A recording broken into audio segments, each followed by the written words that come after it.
We are back in the laundry lab, and in today's video I'm going to show you a laundry routine that works.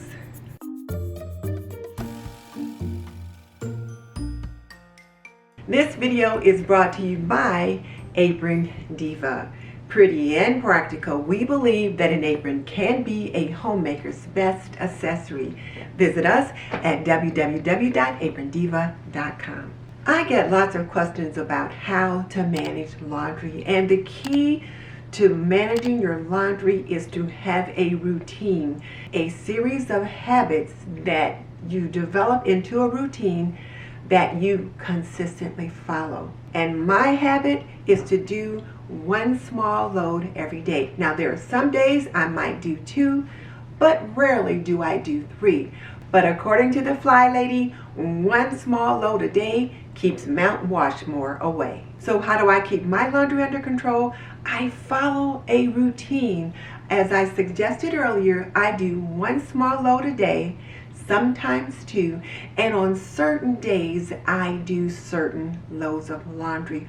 For example, on Monday, when I'm doing my weekly home blessing, I strip my bed and I wash my sheets and my towels. Depending upon how many shirts I have to do, I might also do my husband's white shirts on Monday. On Tuesdays, I do colored clothes, and I sort those piles into darks and lights. And even among the darks and the lights, I will further separate those. For example, the darks could be blacks and blues and reds and jeans and heavy things that are like that. These piles of darks have been sorted by textures. The pile over here is more things like t-shirts, and the things over here are fleeces and kind of nubby kind of things that might have a lot of lint that I don't want to peel on my t-shirts and those kinds of things. My lights will be sorted between whites and lights. I don't want anything going in with my whites because I don't like dingy whites. If you want to keep your white clothes white, I've got a video that I will link in the description box that you can check out, but it will help you address ring around the collar or how to keep your white clothes white. On Wednesdays, I do my workout wear and my delicates. My workout gear, my yoga pants, my yoga shirts tend to be a little bit lighter weight and more fragile than some of the other things. And then of course, my delicates. So I will use Wednesdays as a workout Wednesday for my workout gear and my delicates. And those are the things that typically I may end up hanging over a drying rack. Thursdays, I'll wash my aprons, and then on Fridays, I will often do my kitchen linens. Now, in the summertime, I have a little bit different routine. It's very similar, but it's a little bit different because in the summertime, when he's fishing, I have lots of fishing gear to wash. And sometimes that fishing gear can be quite nasty depending upon how much blood and guts and that kind of thing might be on it. The nice thing though about the fishing gear is that the clothing tends to be lightweight and light in color. A marine green or khaki beige, those kinds of things. And just very lightweight, breathable fabric. Not only are these light in color, but they're also very light in the kind of fabric that they are. Much lighter weight than say this dark jeans, a lot heavier. But it can be heavily stained, and I have to do particular treatments on those to get the stains out. And then of course there are those nasty fishing towels that come back with all kind of blood and guts and fish goo on them. I will typically soak the fishing towels in a bucket to get rid of the goo, and then once I soaked them and then poured that water off, then I'll put them in the machine and then give them a good wash. If you're just getting started in trying to create your laundry routine, you may need to write it down. You can write it down in a notebook, in your planner, or in your control journal. What is a control journal? Well, it's a journal that we created as a part of the Fly Lady cleaning process to help us manage our home. And I can refer to my control journal to see what's my laundry routine or whatever it is that weekly routine for this or that should I need to Think about how many loads of laundry do you have to do a week? How large is your family? It's just me and the hubby here, so 1 load a day, sometimes 2. My laundry is usually done by Thursday. Every now and then I'll have a load on Friday, and that's just usually my kitchen towels if I haven't washed them earlier during the week.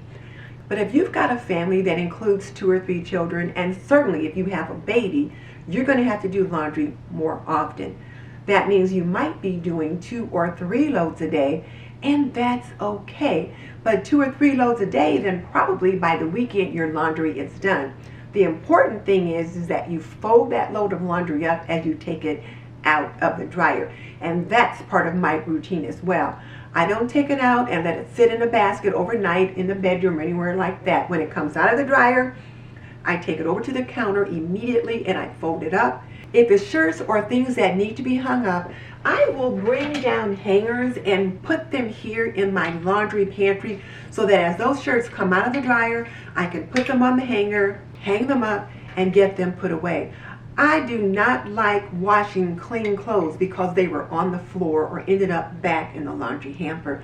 So if you take them out of the dryer, fold them up, and get them put away, that's number one. Or also get them out of the dryer, get them put on hangers, and get them hung up in the closet. The other thing to think about is to get your family involved helping you with the laundry. If you've got little ones, they love to help. So let them help you fold, maybe wash cloths, or maybe match up socks or something like that. But get them involved, and they can even carry some of their own things to their drawer and put them in. Now, they're not going to put them away like you do, but they can put them away. So on laundry day, make it a family affair as much as possible. If the kids are at school, you can fold up some of their things and put them on their beds, and when they come in from school, one of the first things they'll need to do is put those things away. Now, as Fly Lady Cat's husband, Mr. B, says, though, you're going to have to inspect what you expect. So if you put those things on their bed for them to put away, you're going to have to go upstairs and check to make sure they did actually put those in the drawer. Otherwise, you might find folded up laundry in the laundry hamper.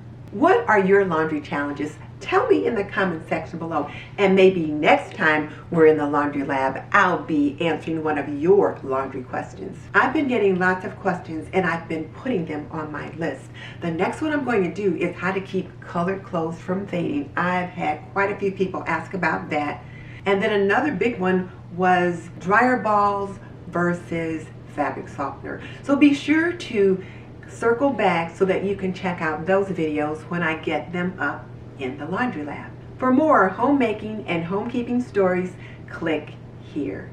In the meantime, this is Denise Jordan saying you are not done yet. Click on the link in the comment section below and check out another of our In the Laundry Labs, and I will see you next time.